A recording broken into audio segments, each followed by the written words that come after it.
Welcome back to another technical deep dive here in the debug zone.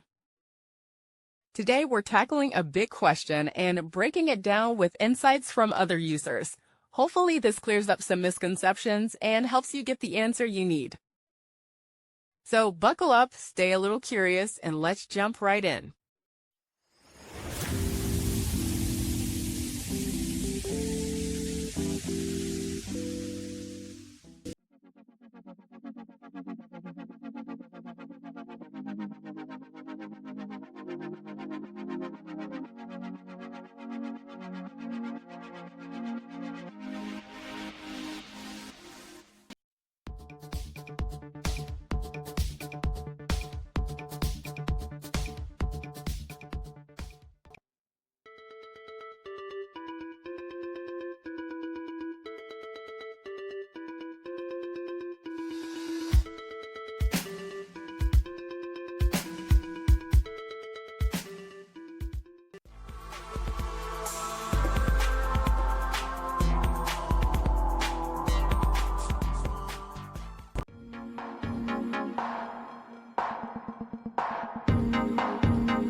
And that's a wrap.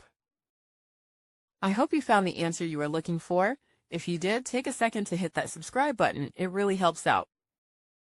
And let me know in the comments which solution worked best for you. See you next time in the debug zone.